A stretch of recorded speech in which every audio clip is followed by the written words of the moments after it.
16 August 2024 रोजी सकल हिंदू समाज बंद आंदोलनाला हिंसक वळण मिळाल्यानंतर नाशिकमध्ये हिंदू मुस्लिम वाद विकोपाला गेल्यानंतर दोन गटात दंगल उसळली होती। या दंगलीत ज्या पत्रकारांनी उत्कृष्ट वार्तांकन करून लाईव्ह व्हिडिओ केले, तसेच दगड तलवार बंदुकीच्या गोळीला न घाबरता ज्या पत्रकारांनी पुढाकार घेऊन समतोल राखण्याचा प्रयत्न केला, अशा सर्व पत्रकारांचा सन्मान नाशिक पोलीस आयुक्त संदीप कर्णिक यांनी केला आहे।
तो त्यांना कुठेतरी प्रिंट मीडियाचं कसं असतं, दुसऱ्या दिवशीपर्यंत त्यांना वेळ असतो, पण जे चॅनल आहेत, चॅनल युट्यूब व्हिज्युअल ज्यांना असतं त्यांना व्हिज्युअल्स महत्वाचे असतात। आणि ते व्हिज्युअल्स आपल्या DCR ग्रुपवर आपण आपलं काहीतरी रेकॉर्ड करून टाकलं किंवा आपलं ते डिटेक्शन ज्या अंमलदारांनी चांगलं काम केलेलं आहे त्याचं पण आपण टाकू शकता।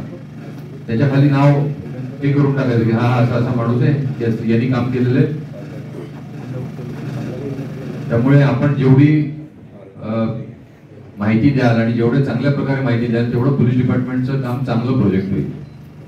दुसरी एक खूप महत्वाची गोष्ट मी सांगतो, विशेष करून आपण जे काही व्हिडिओज देतात तर ते व्हिडिओज थोडेसे असे आपण टीव्हीवर बघायला आपल्याला जे आवडेल त्या प्रकारचे व्हिडिओज आपण DCR ग्रुपवर टाका, नाही तर असं जवळून आपण काहीतरी हे काढणार, ते ऑफिसर काहीतरी तिकडे बोलणार, तर तोंड दिसणार, फक्त नाकातले केस दिसणार, अशा प्रकारचे काही लोकांना बघण्याची इंटरेस्ट नसतो। त्यामुळे तुमचे जे व्हिज्युअल्स आहेत, कुठेतरी आरोपीला आणलं किंवा गाडी आली, काहीतरी असं थोडंसं डोकं वापरून जर तुम्ही व्हिज्युअल टाकले आणि तुमचा छोटा बाईट टाकला तर त्या लोकांचं काय आहे, त्या लोकांचं मेहनत कमी होऊन जाईल। पोलीस आयुक्त कर्णिक साहेब, सर्वप्रथम मी आयुक्त कर्णिक साहेबांचा मनापासून आभार मानतो, अभिनंदन करतो की अशा पद्धतीने पोस्ट रायट्स एक कार्यक्रम त्यांनी आयोजित केला आणि ज्या लोकांनी त्या दिवशी ही संपूर्ण परिस्थिती नियंत्रणात आणण्यासाठी पत्रकारांनी ज्या पद्धतीनं हा वाद अजून चिघळणार नाही याची काळजी घेण्यासाठी जे प्रयत्न केले त्यांच्या सन्मानार्थ हा कार्यक्रम आयोजित केला। पहिल्यांदाच अशा पद्धतीचा हा कार्यक्रम नाशिकमध्ये होतोय, त्याच्यामुळे सगळ्यांच्या वतीनं जोरदार टाळ्या वाजवून आपण आधी आयुक्त साहेबांचं अभिनंदन करू।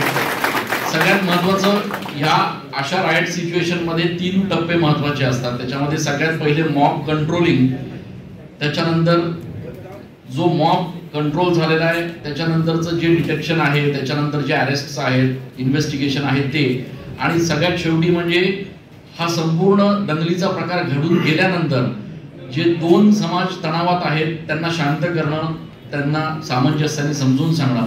आणि मला असं वाटतं या 3 टप्प्यांवर आपल्या सगळ्या पोलीस अधिकाऱ्यांनी आयुक्तांसह इतकं सुंदर काम केलेलं आहे की आज आपण अभिमानाने सांगू शकतो की Nashik police is one of the best police in Maharashtra.